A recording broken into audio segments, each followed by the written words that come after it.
Hello, everybody, and welcome to Ash Cansham. How do you pronounce that? Cansham. An analysis on how Ash is just the absolute worst Pokemon trainer. If you like Ash, you are in the wrong place because oh boy, is he a bad Pokemon trainer. So to kind of set the example, we didn't finish the introduction, Andrew. Yeah, fine. I'm Max. I'm Andrew. And together we are the foundation for the eradication of Gen 5 Pokemon. You can follow our various social medias on this beautiful QR code. Look, I'm just so excited to trash on Ash. He is. Because he is such a bad Pokemon trainer. So to kind of give you some comparisons, we're going to compare and contrast him to an actual good Pokemon trainer, Go. So when they want to catch a legendary Pokemon, Ash is a fighting type Pokemon and tries punching the psychic type Pokemon. We all know type advantages. Hey. It's not very effective. No, I think he's using Mega Punch. That's not a fighting Still not type. very effective. No, it's not. That's a normal type move. Well, Mewtwo's clearly got barrier up and only takes half damage. Go, he just goes out and like catches a Suicune. It's just like an afternoon jog. He's just like, yeah, I caught a Suicune. Cool. Wait. So Go took the Guardian of the Forest. Yep. And just released it in his backyard. His backyard's gonna be really safe now. But what about the forest? Are the logging companies gonna come in? Oh, they've already set up shop. Second, Go has destroyed an entire ecosystem to have a pet dog. Yeah. Second, we all know Ash has to put his Pokemon through an emotional trauma to befriend them. When Go, it just comes natural. He just catches Pokemon, and they become his friends immediately. He catches like 10 Pokemon, and all of them are like, yeah, let's have a sleepover, and they all have a great time. Except Ash and Pikachu. They need a timeout in the corner because they're just ruining the vibe. To be fair, Ash is really loyal to the you can only have 6 Pokemon with you at a time, and Go clearly has more than 6 out. So Ash was threatening to go to the cops. So he fucking deserved that. And Snitches get stitches, Ash. And we just have to touch on Ash's championship team. While great, you know, there was someone important missing from this team. Who was that, Max? I believe it was Mr. Mime, Ash's father figure, who he just rudely abandoned. Like, Ash was just... He was like, hey, Mr. Mime, don't worry. I promise. I know I said we were going to go camping this week, but something has come up, and I'll be back next weekend. And the problem is, like, Ash is saying that when he has the hot new Gengar with him, and, like, Mr. Mime's just still waiting to go camping with his son, and it's just kind of fucked up. Yeah, and then dealing with Team Rocket. Ash attempts the fighting type approach again, and it's still not very good. Go actually just steals Pokemon from Team Rocket and just does a great job of getting in their way. So honestly, also, like, why does this work? Because Ash is stupid. Like, you can't, like, even if you try to act that out, it's so hard to successfully do. We can't, because normally we have a co-panel that's just like 5'7", and I can fuck with him with that, but... Yeah. Come on, Ash. Ash is just terrible. And then third... Ash thinks he's in a fucking 2D video game. Ash can't dance. He's terrible at dancing. Like, all of the good dances aren't canon. Like, so he's just bad. Like, Go, really good at dancing. Like, Ash's stanky leg could be way stankier. So Ash just needs to go suck it up, take some dancing lessons, and just get better. So now that I think so here's the thing. I think we've finished the content. Yeah. But it says slide 9 of 135. We got a bit more to go. What are the other 126 slides? Let's find out. Okay, Ash can't win badges. Now, here we see Gary with his 10 very real Kanto badges. He's got the weighted companion cube badge for defeating GLaDOS, the Quill badge for defeating John Hancock in a signature writing competition, and of course the Taco Bell badge for eating 3 beef Crunchwrap Supremes without breaking the toilet afterwards. I do too, but like, the fuck did he get these? Like Etsy? Yes. Here's the real question. Can I buy this? Forget having, like, the Kanto badges. I want whatever fuck Gary's smoking. Those are some good boys. So presumably he doesn't have the 8 real badges, but, like, I don't think Ash really earned his anyway, so we're going to go over that. So first we're going to start by talking about the Boulder badge. This episode starts with Ash and Misty showing up into Pewter City, and Ash going, man, I can't wait to fight the gym leader. And Misty going, well, Ash, if you ever need some help, you can ask me. And Ash is going, why would I ask you for help? You're a girl. So he just goes into the gym. And he's like, I know what I'm going to do. I'm going to fight Onyx. And Ash has a Pikachu, and Brock has a goddamn Onyx. And because of type advantages, Ash does not win the fight. So he's learned a lesson. Obviously, that didn't work. He has to try it again. Maybe he should consult help. Maybe he should Maybe he should ask Misty. No, why would he ever do that? There was a guy outside of the town selling rocks. Let's go to him. He's got the answer to this. Huh? Yeah, he is also, yeah. Sexism prevails yet again. Let's consult a guy selling rocks outside of Pewter City. Suspiciously like Brock. You know, spoilers. Ash can't realize that. So this man has an amazing plan. They're going to go to the abandoned watermill outside of town, hook it up to a generator, and hook the Pikachu up to that generator. The problem is that LA has stolen all of the water, so Ash is going to have to power the watermill himself. And he exerts so much energy into the watermill, he causes the generator to explode. At this point, I had to pause the episode. I am halfway through the first episode of this viewing situation, and I need to know how much energy it would take to explode a small generator. I could not find an answer, but I do now have an FBI handler, so that's pretty fucking cool. Anyway, Ash's plan is steroids. And the problem is it doesn't matter how much you add to Pikachu's special attack stat, it is still using electric moves against a ground type, so because of type advantages, it's not working out. However, Pikachu does set off the OSHA-mandated sprinklers in the ceiling of the building, causing Onyx to get wet. So even though the match is over and Ash has lost, Pikachu decides to sucker punch the fucking thing with the water hazard. So he leaves town, Brock catches up with him to A, give him a badge, and B, decide he's going to join Ash on his adventure. I have a lot of issues with this. First of all, if you're going to do that in a gym battle, you should probably have your trainer license revoked for at least 6 months. Second of all, Brock, why do you want to hang out with this guy? He's clearly a fucking sociopath. Third of all, Brock, you are a gym leader. That is like what everybody in that universe would aspire to be. It seems like one of the most important positions you can have. You're 15, and you're going to abandon it to go around and make poke food. Like, it's kibble. Fourth, you are abandoning 8 children. Who are you, fucking Andrew Tate? Jesus Christ, Brock. Do you trust the rock salesman who tried to explode Pikachu? I mean, it worked. We go back to Pewter City. There's nothing there. He is just selling the rubble of the gym.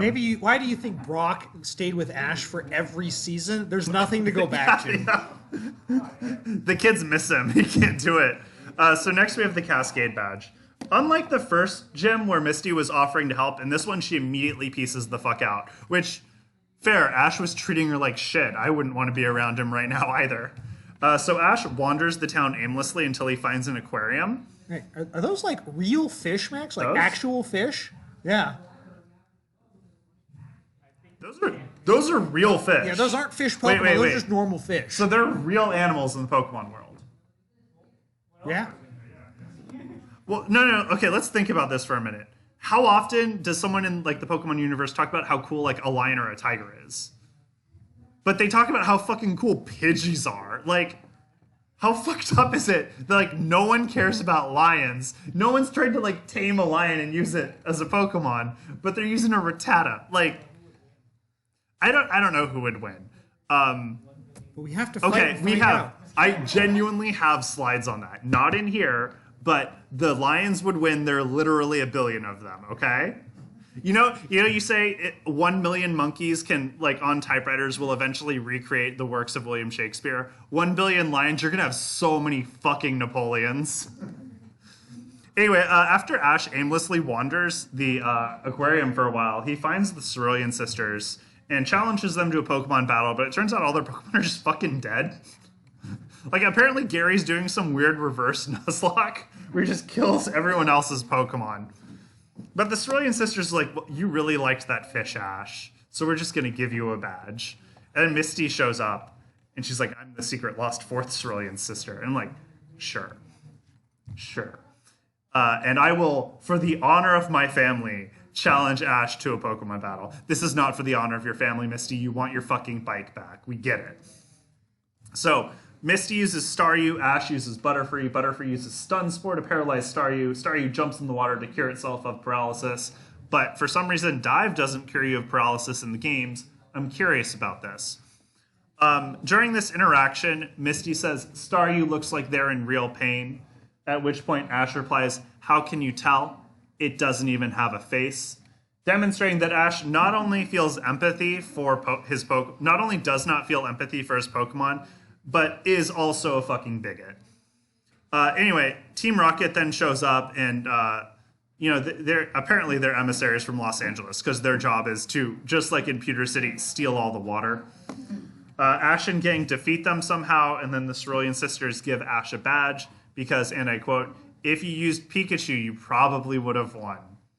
Ash did not use Pikachu. He used Butterfree. Don't give him credit. Pikachu refused to fight. You know what? That's Ash's problem, isn't it? Yeah. And at this point, I'm 2 episodes in, and I already can't fucking handle this. And honestly, we saw some clips from an aquarium. Yeah. And I would love to go to an aquarium. All right, I can cover And it for you, Max. I'm really upset that I just now realized I deleted the slides of us at an aquarium. I love the aquarium. So while Max I'm going to go to the aquarium. goes I'll be and right chills, back. I will talk about the Thunder Badge episode. So Ash rolls into town and does the same thing again, immediately goes to the gym, takes no advice, and promptly gets bodied.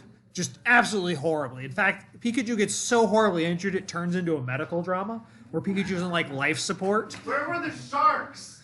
Bullshit. And It was just a hockey team. yeah, so at some point Nurse Joy comes and offers him a performance-enhancing stone to even the playing field against Raichu and Lieutenant Surge. But Ash says no to drugs because the only drug we can use is speed, which is also a drug. So Pikachu uses Agility like 6 times and now somehow can't get hit. I guess this is like Gen 1 or something where accuracy is tied to speed. Also, apparently attacks and crits are tied to speed because he does manage to win the fight by just going faster. I guess, sure, but he did win the gym battle. So props to him. He won a gym badge. Yeah, but he did win He spin one dashed. gym badge. Yeah, Raichu can't spin dash. That tail's too weird. Yeah, Raichu can surf. That is true. So next we have the Marsh badge. Now I know what you're saying, Max. Normally you do like the Rainbow badge, and then the Soul badge, and then the Marsh badge. Ash doesn't give a shit. He's doing the Marsh badge first. So they show up in Saffron City, where they are greeted by some cultural appropriators, who inform them that they are the millionth visitors of this town. I have done a census on Kanto using Pokemon Red Blue. There are not 1 million people there. There aren't even 500. He is at best the 100th visitor of Saffron City. But, that doesn't really matter because he does get to first base. And I bet you're all going to be really shocked to find out that this was actually Team Rocket. No way. Hold for gasps.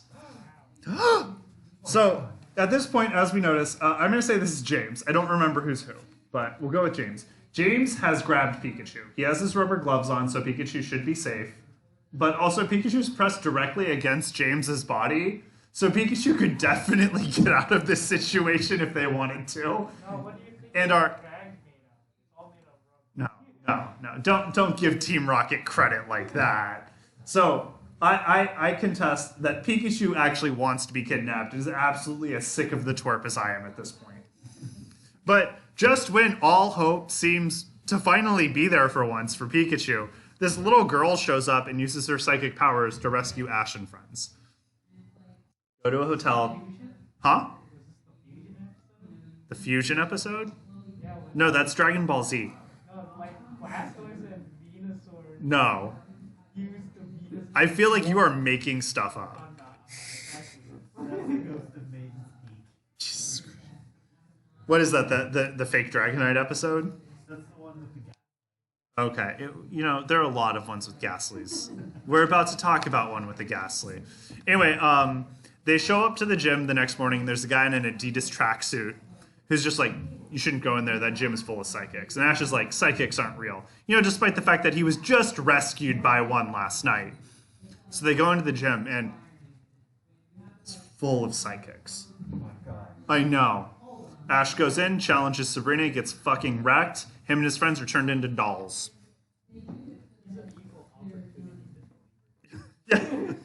Yeah, Ash is don't trust that fucking kid.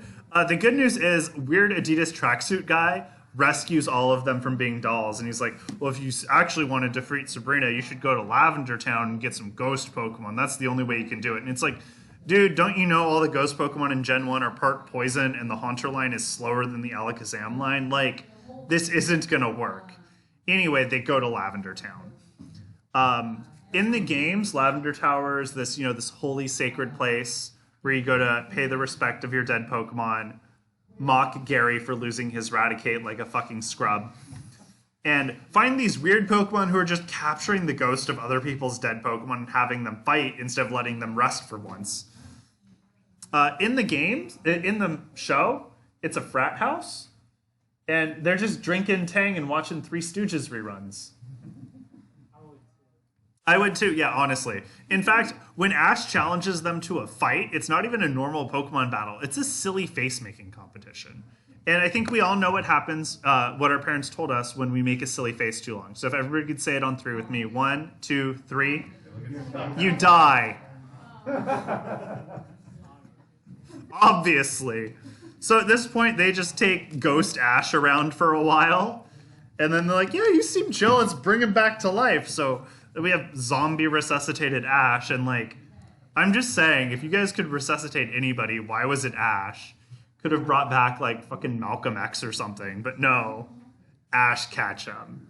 Haunter, who I assume immediately realized his mistake, has decided that he now has to stay with Ash for the rest of his days to make sure that this kid doesn't mess things up too much.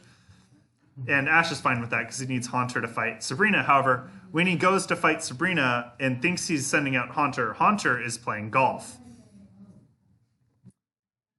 So Ash loses, and everyone is turned into dolls. Except Ash, who as a white man cannot be held accountable for his own actions and escapes the situation. He goes to Haunter and he's like, hey Haunter, I know you're in the back 9 and you're playing a really strong game, but I need your help right now to win a badge. And Haunter's like, what about your friends? He's like, I mean, I guess my friends too, but mostly I need the badge. So they go to fight Sabrina, and Haunter didn't hear... When Haunter hears fight Sabrina, Haunter does not hear, okay, I will fight Sabrina's Kadabra. Haunter hears, I will directly fight Sabrina. So he approaches her and uses the one move that we all know you have to teach your Haunter, which is self-destruct. Haunter survives because he's a ghost, and Sabrina survives because I don't fucking know. And at this point, Ash should be in jail for attempting to murder a gym leader. But instead, she thinks it's really funny and gives him a badge. What about friends? That was 3. Yeah, you know, they're not dolls anymore.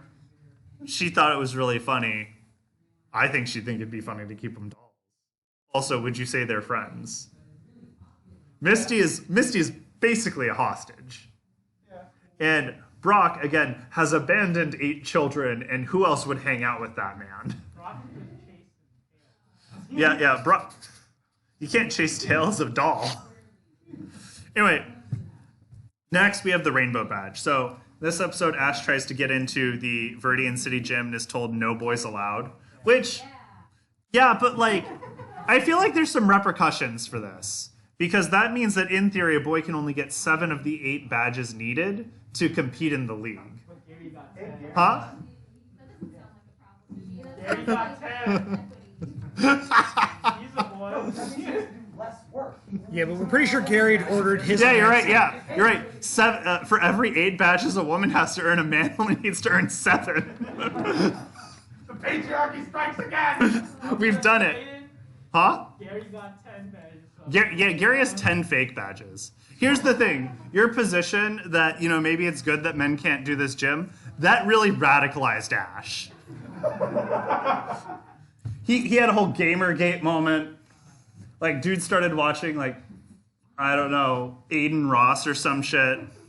He decided to pull a page out of one of his favorite YouTubers and just decide to go into the gym dressed in drag and just start challenging every woman in there to a wrestling match. And it didn't go well for him, honestly. Ash got schooled. Anyway, yada yada yada. Team Rocket shows up. Something about perfume, and then Ash gets a badge. And like, into the gym, where the all-girl gym. Don't just lean into the sexist trope of we just like flowers and scents. You should have them be cool. Maybe drink some tobacco, smoke some cigars. That's cool, right? Not anymore. Okay, that's fair. We're not being sponsored. Yeah, we're not brought to you by Camel anymore. Anyway, now it's the soul badge. I have good news. This one doesn't have a preamble. It just fucking starts in the middle of the fight as Ash is fighting Koga. Ash has his Charmander. He's got a Pidgeotto. Kogo sends out a Venomoth. I'm feeling good about this fight. Sure, Ash is cheating by having 2 Pokemon out, but both of them have a type advantage here. This might be the first time he might genuinely just beat a gym leader on the first fight. And, you know, because of the type advantages here, he does not. What the fuck, dude? I say that as someone who has swept someone with a Venomoth before. It's very fun. Anyway, at this point, I'm just fucking confused. I don't know what's going on. I have a headache. And the episode seems to be matching my mood because the plot shifts away from fighting Koga and towards Psyduck having a headache. That's right. This is the first episode that Psyduck's headaches are a plot point. And I don't want to relate to this. So I just stop paying attention. I open my phone. I go into my Fidelity app, and I'm going to start managing my IRA because as an adult, that's what I should do instead of watching Pokemon. The problem is that I'm trying to invest responsibly, get in those ESGs, environmental, social governance, and it turns out that just because a stock tells you it's clean energy doesn't mean it's fucking clean energy. Yeah, this thing's fucking 10% Exxon Mobil. Don't tell me you're oil-free, you piece of shit. Anyway, Ash got a soul badge.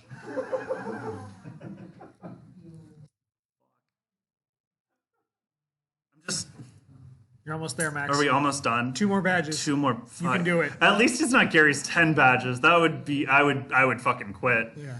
2 more. Okay. So we have the volcano badge. Ash and his friends are going to Cinnabar Island in style. They're riding Jeff Bezos' mega yacht. Because it turns out that at this point, Cinnabar Island has been totally claimed by tourism. Now, in the games, Cinnabar Island has a research lab, a gym, a Pokemon Center, a Pokemart, and a burned down house, and 33 people live there.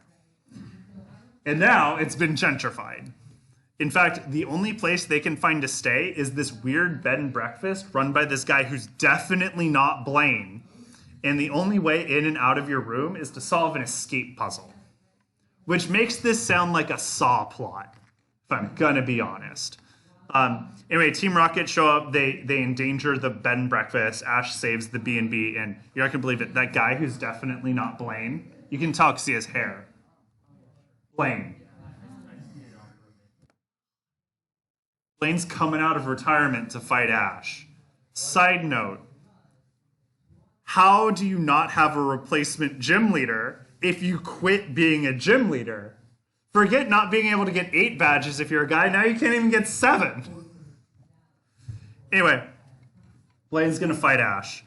Blaine has a Ninetales. Ash has a Squirtle. I think this is great. So with Ash's type advantage, he loses.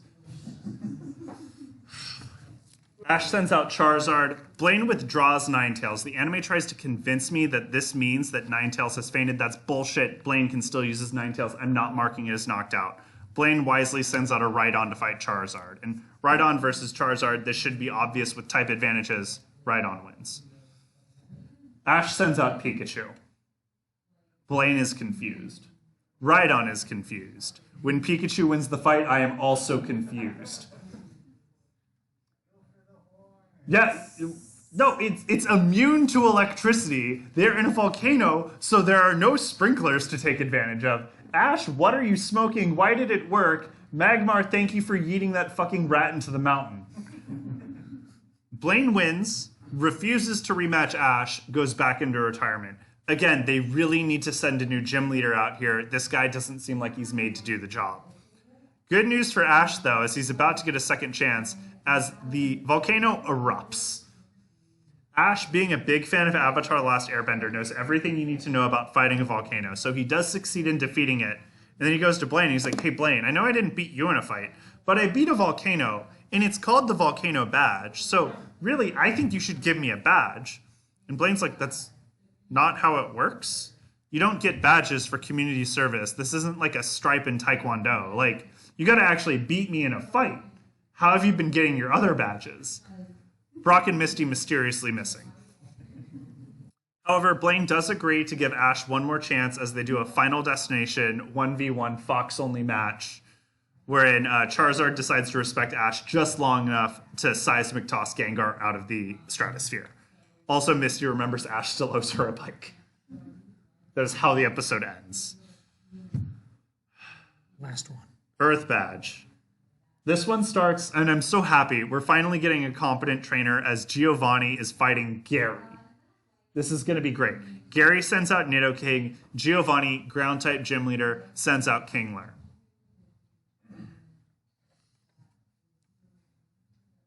Okay. Gary, though, he understands Nidoking's at a disadvantage here, so he's going to send out a much better Pokemon to fight Kingler with. What Gen 1 Pokemon would you use to fight Kingler? Yeah, my save's corrupted now, thanks. Hitmonlee? Why the fuck would you use a Hitmonlee? I mean, here's the thing, that's a better pick than Gary went with. He chose fucking Arcanine. Worse, it wins! Thunderfang's not even a move yet. I'm just confused. Giovanni, though, he's not putting up with this bullshit as he goes straight to his OC and sends out Mecha Mewtwo. Fade to black. This plot point does not continue. Presumably, Gary has been murdered, and that is why he's not at the island in the first movie. Ash then instead fights Team Rocket, who are using Giovanni's rental Pokemon. He wins, but, like, he's fighting them. He also has to pick the badge up off of the ground. Yeah. It's been sullied. So of the 8 badges, Bulger Badge doesn't count. He did a cheap shot, should have had his license revoked. Cascade Badge doesn't count. Just because he could have used Pikachu doesn't mean he did. Thunder Badge, sure, whatever. Rainbow Badge doesn't count. Just because you can make a good smelling perfume doesn't make you a competent trainer. Soul Badge, I don't care, honestly. I'm just upset about my stocks. Marsh Badge doesn't count. You can't literally try to assassinate a gym leader. If you're going to, at least don't fucking miss. Volcano Badge, no. No, he got that one. Oh, yeah, he did. Sorry, he did get that one. And then Earth Badge, just because you can beat Mango's little brother at Smash doesn't mean you can beat Mango at Smash. That doesn't count. All right, so now that we've talked about the badges, let's talk about his tournament show-outs, because we can't just talk about the badges, because he's been terrible at tournaments too. And unlike most shonen protagonists, he actually can't win, and when he does, it's actually undeserved. All right, all the way back, the very first tournament was the Indigo League.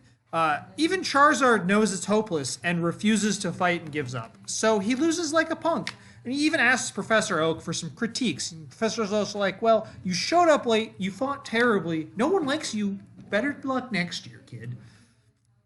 And honestly, like, he didn't even dress up for the league. He wears the same clothes he wears every day. Like, some of these other trainers, like Pop Collar. Well, I mean, Ash has popped his Ash collar. has They the put their pop collar down. Yeah. They're being respectful. Like, he's got the streetwear drip. Like, Richie's just him, but better and everything. At least Richie's color coordinated. Ash, Richie clearly went to Nordstrom. Richie went to Nordstrom. Ash went to the clearance section of Nordstrom Rack.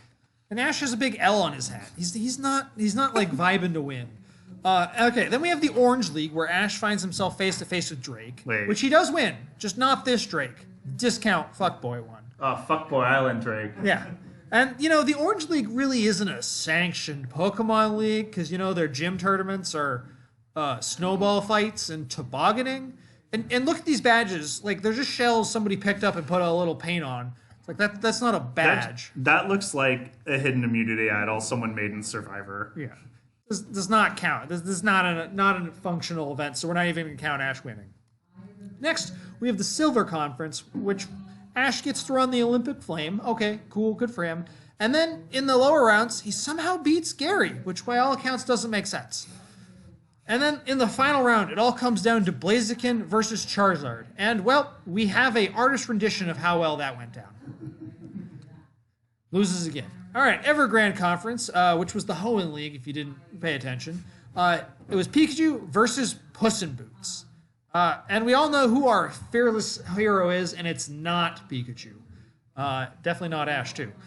So then we have the Battle Frontier. It's honestly kind of an interesting one. Ash versus the Frontier Brains. You know, some badass trainers from all around. And I have to give it to Ash. He does do a good job. He takes them down, Kill Bill style fashion, one at a time. You know, good job, Ash. You actually won. Props. Canon, though. No, this is post-game content. Ooh. And to unlock this post-game content, you have to beat the league, which he didn't do. So he just like Rom-warped out here and just chilling. All right, Lily of the Valley Conference. He let this happen for just an uncomfortably long amount of time. He just like sits there and contemplates, like, maybe I should do something. And then he loses to Tobias. He had a Darkrai and a Latias. I mean, to be fair, most people would lose to this. Tobias was clearly game sharking.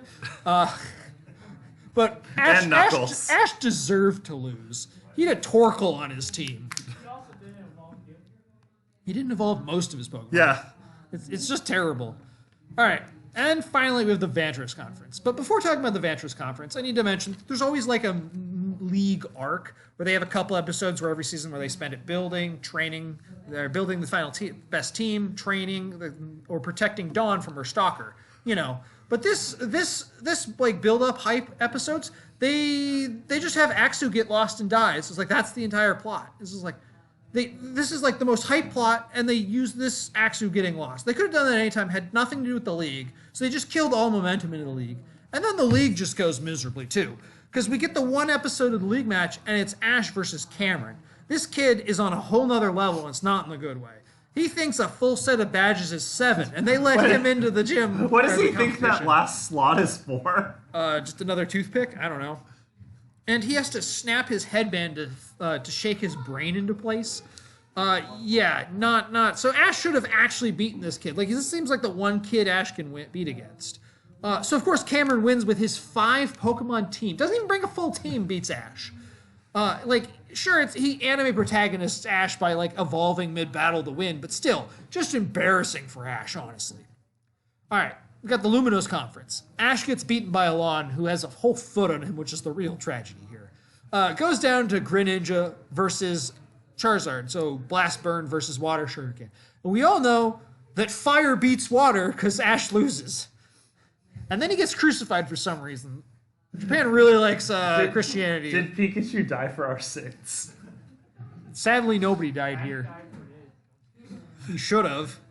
All right, and then we have the Manalo Conference. It's a kind of a wild one. So he gets matched up against Hao, the real protagonist of the arc.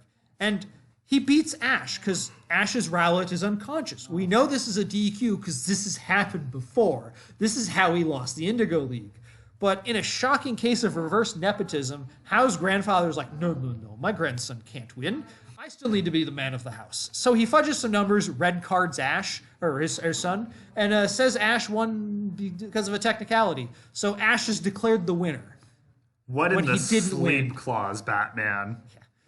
All right, and then the final tournament Ash is part of, which is the Masters 8. So the final tournament, this is like the 8 best trainers in the world, and Ash somehow has a ticket in. So the 7 best trainers and a Make-A-Wish kid. Yeah. So first up is Steven, really competent, really good trainer. So Ash asked to hook up his iPod and blast some tunes during the match. We were like, yeah, that sounds fine, sure. So he just turns up the volume so Steven's Pokemon can't hear what he's saying, so his Pokemon won't act.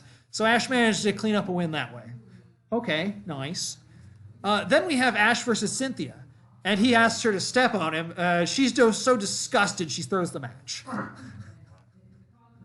And then finally, we have Ash versus Leon. He made it to the final grand finals.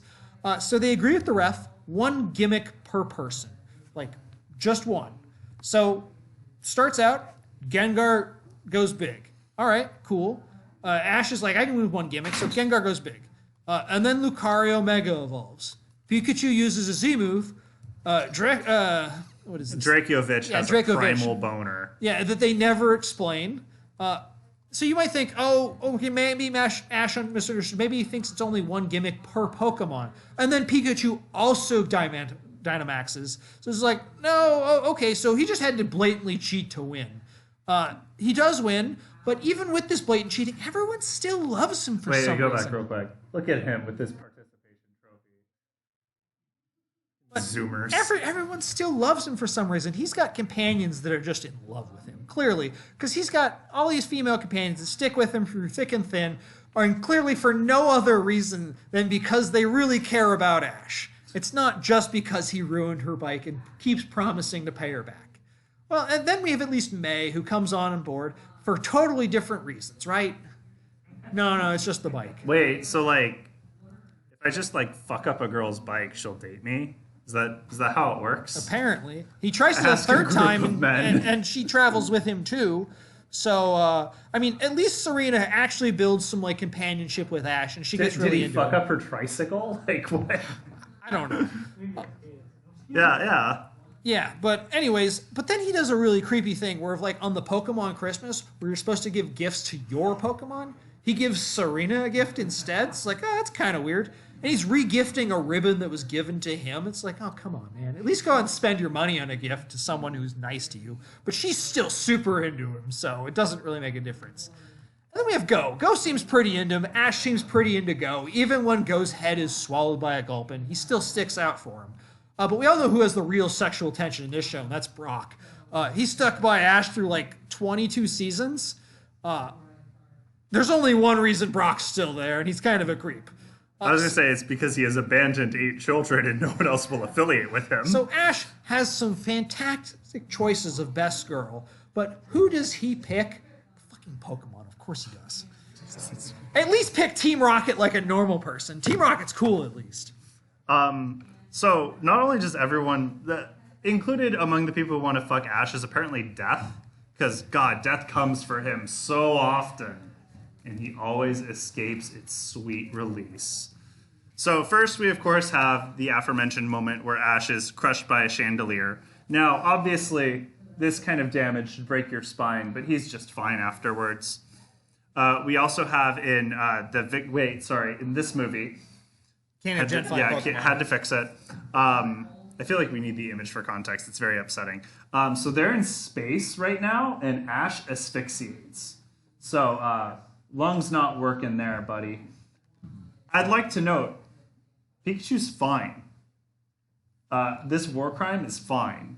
So canonically, Pokemon don't need to breathe. Only humans do. Next up, we have that one time Pikachu's turned into stone while Ash does not sustain any real damage. He takes a lot of emotional damage through a broken heart. That probably should have killed him as well. Yeah, he kind of shuts down for the rest of the movie. Yeah, it's, probably made it a better film. Which one was this again? I don't remember. We watched all of them. I should remember. And then we have in Pokemon Rangers Temple of the Lost Sea or whatever, which is the best Pokemon movie. Not because it's good, but because when I was watching it, I found out Henry Kissinger died. That's why it's great. Ash drowns. So, pretty bad. Here's the thing, though. So they're in the temple, in the sea, as the sea is coming in. It is Ash, May, Pikachu, and Manaphy. They find an escape hatch. Ash puts May, Pikachu, and Manaphy in it and decides, he can just parkour his way out of the temple. Pikachu and Manaphy don't need to breathe underwater, Ash. You can go into the escape pod and have them do the situation. But no, you gotta just be the fucking hero here and drown. Next we have that one time Ash is turned to stone. And then that other time Ash is turned to stone, but in 3D. God, yeah, Yeah, they reanimated it just to make it look worse. Yeah, why not? And then when he's not being turned into stone, sometimes it's just one of my favorite cards, disappear without a trace? I don't know. He gets eaten by a tree one time. He just stops existing. Honestly, he's gone. But he keeps coming back, and there's only one thing that I can think of, and that there is divine intervention playing a part in keeping Ash with us. But which god has he sought favor from? Is it Aphrodite? I mean, with the blessing of her unbridled beauty, this man could pick up girls by breaking their bicycles. Or was it Thetis who attempted to drown him in a river of immortality, like she did with Achilles? The difference being with Achilles, she held the heel, and with Ash, she held his fucking skull, which is why he's such a goddamn idiot. Or was it Ichiko Sakura from Bimbo Bamiga with her overflowing luck? No. I think he went to Anubis Market and with all of the money he saved on his clothes, purchased them out during a clearance sale of all of their blessings, making him an amalgamation of just fucking bullshit. Speaking of fucking bullshit, Ash is a goddamn sociopath. But I mean, at this point, this one's worse. Like, don't you want to just punch him? I want to punch him in the throat and steal his wallet. Yeah, let's steal his wallet. And then I want to tell him that California high-speed rail is being built despite his best efforts. Well, let's hyperloop him into the sea. Anyway. Yeah, it's just all fucking hate. You know, apparently he was an illegal immigrant. Yeah, he overstayed his work visa. We should deport his ass. Start with this fucker. Anyway, so we're going to talk about some instances of Ash being just the worst fucking person. So first, episode 8, Path to the Pokemon League. Ash and friends are going around and they find this weird guy who built his own prepper-like commune that he doubles as a gym. Because apparently you can just open an unsanctioned gym. This is Oklahoma. You can do whatever you want there. Fuck Arctic Clowns here. We're all going to die. So basically, Ash shows up and he's like, oh, an unsanctioned gym. I mean, I'm pretty fucking cool. I have 2 gym badges. And the guy's like, oh, well, that's fucking nice. So Ash challenges him to a fight. He uses Butterfree against the guy's Sandshrew, and it goes great because, you know, type advantages. Ash is pretty upset that he lost when he had a type advantage because that never happens in Pokemon. So he insists on going into the secret training facility to see what AJ is doing with this Pokemon. And it turns out he's developed his own, like, strength core training thing because apparently all 12-year-olds are fucking brilliant. Pikachu tries to wear one. It doesn't work out. Sandshrew decides to just make fun of Pikachu. And then Team Rocket steals Sandshrew. At this point, AJ is pretty upset. You know, his shit's gone. Ash gets in the comments and is just a smug asshole about the whole thing. And then tries to lead AJ's Pokemon in an insurrection against him. And yeah, I know, right? What a piece of shit. You shouldn't fucking do this. I don't know. Anyway, it turns out AJ's Pokemon actually like him. So fuck you, Ash. Next we have Bye Bye Butterfree. Really? Really? We're going to be sad about this fucking episode? Jesus Christ. So this one starts with Ash and friends on a scenic hot air balloon ride. Where they let Butterfree out because they see, like, you know, a flock of Butterfree, and Butterfree goes out and realizes that he doesn't know how to fucking talk to other Pokemon because he's just in a Pokeball all the fucking time. So he goes to Brock for advice. And I would never go to Brock for advice.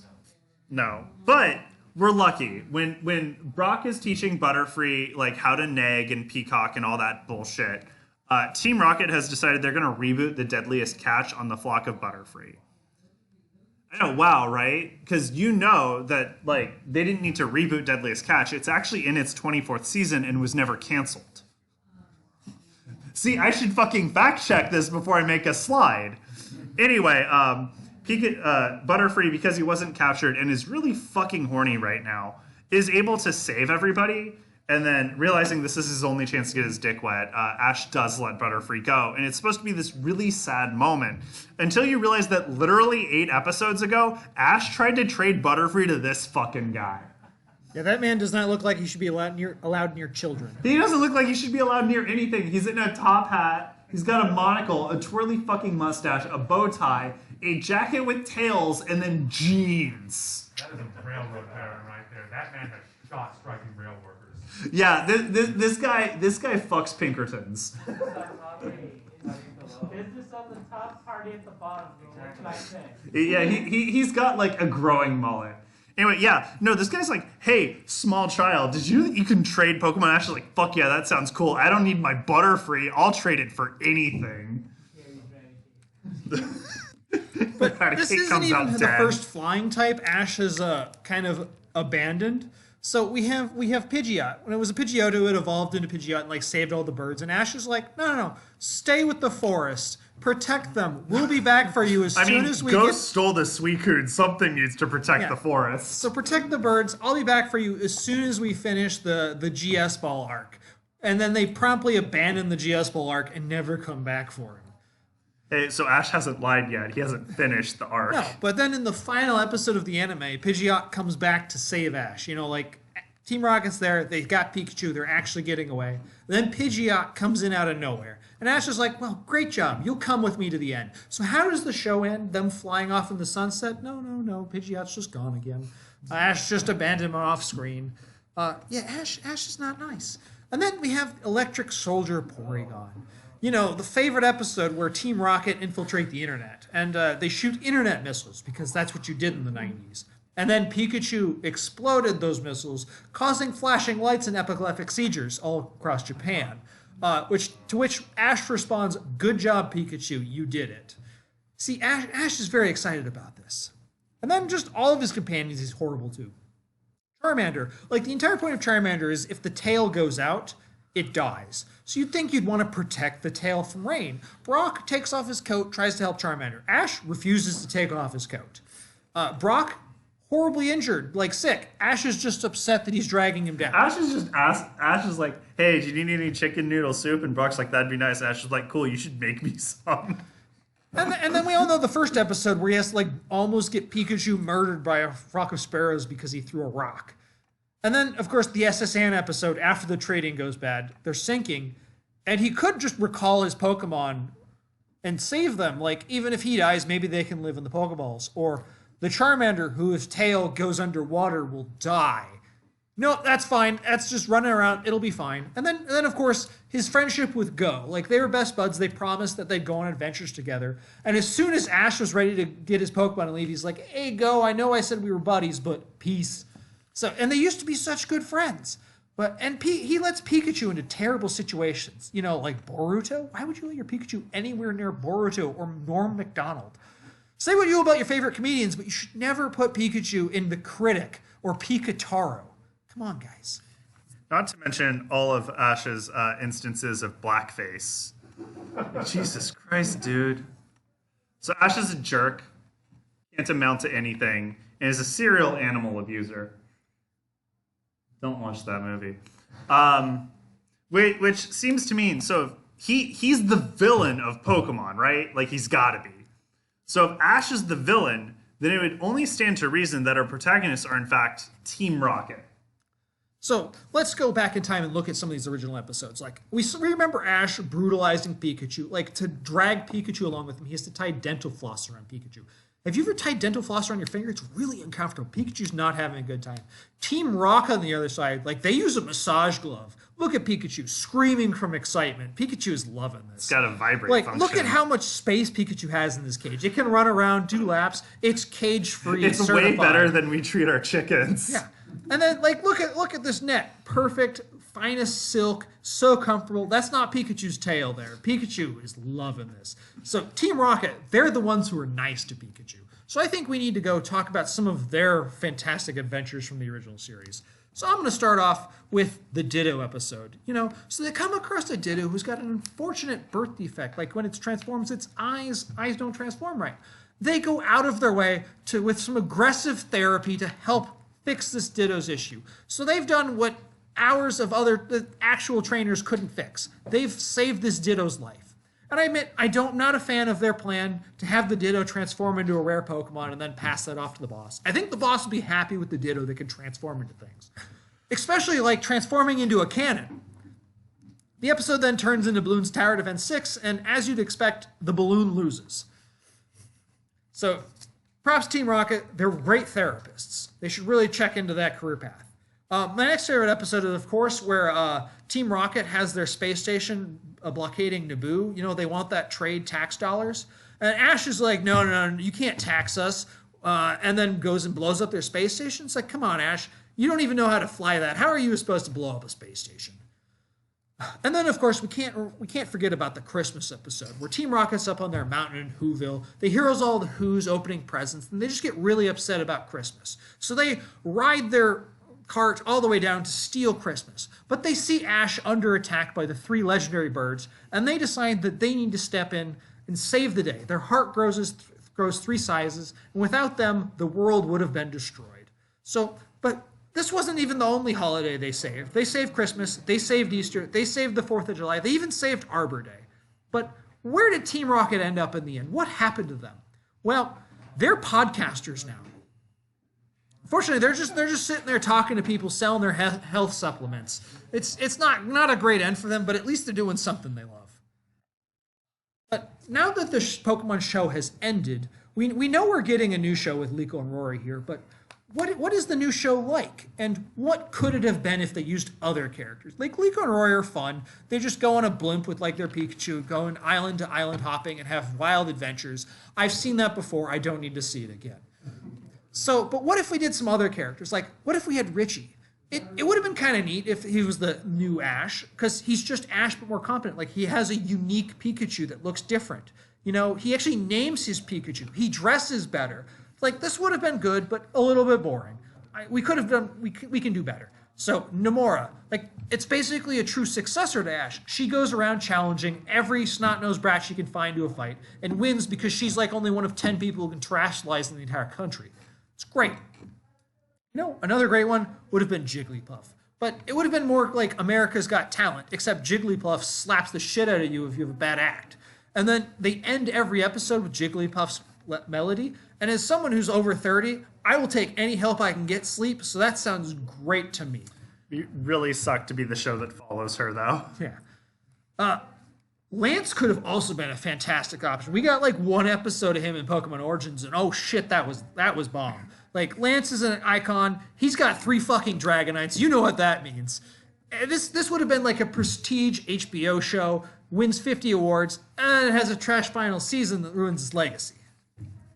I mean, you're saying that, but let's be honest. We all know who you want the spinoff to be about, and it's Professor Oak. The thing is, most people, you know, you want like young Professor Oak where he's out, you know, making the Pokedex. We already had that in Pokemon Forever. He met Ash. He sucks as a kid. So, like, we don't need that shit. I want old Professor Oak. You know, like, he's nearly discredited from the Pokemon Research Institute. That's why he's running a lab in, like, the backwater town of Pallet. And a hot mom moves in with a young kid. And it's just his mission to get the kid out of the house so he can fuck her. That's what we want. And if we can't get that, there's a real close second pick, which is, of course, just rebooting Jackie Chan Adventures, but putting Pokemon into it. So, like, you know, Jackie could have a Hitmonchan, Uncle could have a Hitmonuncle, Jade could have a Hitmonjade, Toru could have Bigger the Catter. It'd be fucking great. I think it would probably be the best show ever made. But that's just me. And everybody else, because if you disagree with me, you're wrong. Anyway, that's the panel. Woo! Whoa. Thank you, 6 people. Anyway, we'd like to thank Gary Oak for teaching us that for teaching us the value of good personal hygiene. You're at a con, please wear deodorant. Nurse Joy for promoting universal health care, because we're all gonna fucking die. Yeah, but thanks for coming. We hope you had fun. You should check out our socials, and if you like this, we have more on there, and we keep going to cons, so if you go to a con, odds are you'll probably see us there. Yeah, we upload most of our panels onto YouTube. Our YouTube link is there, so you can use that to see our other shit. But thank you for coming. We appreciate you being here. Yeah. And have yourself a great YumeCon. Have a very Merry Christmas. It's the best time of the year. Oh, wait, Halloween's next. What am I saying? The Christmas music is going to start the second Halloween's over anyway. It is. I'm going to play Pokemon Christmas Bash every day. Banger album.